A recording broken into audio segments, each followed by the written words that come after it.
వేడి వేడి కిచిడి రెడీ.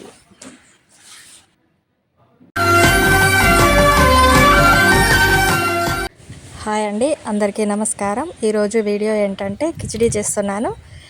ముందుగా బియ్యం పెసరపప్పు కలిపి నానబెట్టాను ఒక హాఫ్ అన్ అవర్ వరకు. ఈ కిచిడికి కావాల్సినవన్నీ ప్రిపేర్ చేసి పోపు అయితే రెడీ చేస్తున్నాను. ముందుగా గిన్నెలో ఆయిల్ వేసి తర్వాత మసాలా దినుసులు వేసాను. తర్వాత ఆనియన్స్ వేసుకోవాలి. తర్వాత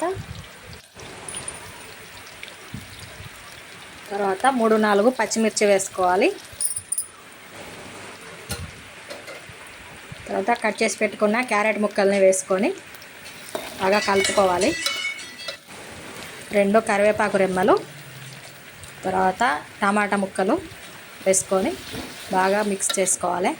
తర్వాత ఇందులో వేడి నీటిలో నానబెట్టుకున్న మిల్ మేకర్ ముక్కలు, అలాగే శనగలు, పెద్ద శనగలు కూడా వేసుకోవాలి.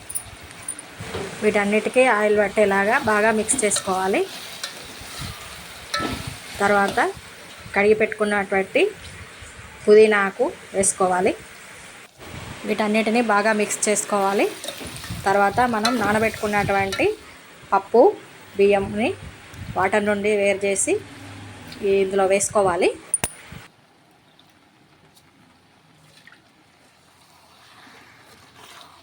వెజిటేబుల్స్ రైస్తో బాగా మిక్స్ అయ్యేలాగా కలుపుకోవాలి.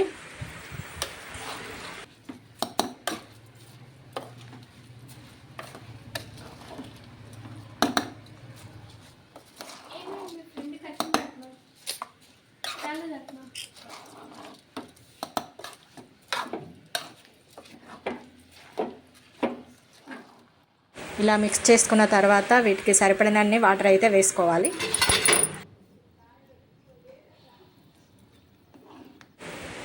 తర్వాత వీటిలో కొద్దిగా కొత్తిమీర వేసుకొని కలుపుకోవాలి.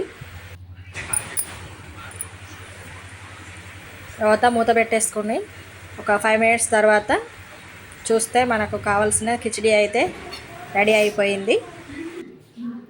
సపరేట్గా కూర చేయాల్సిన అవసరం లేదు. కిచిడి చాలా బాగుంటుంది. మీకు కనుక రెసిపీ నచ్చినట్లయితే లైక్ చేయండి, అలాగే షేర్ చేయండి. మొదటిసారి వీడియో చూస్తున్నట్లయితే సబ్స్క్రైబ్ చేసుకోండి.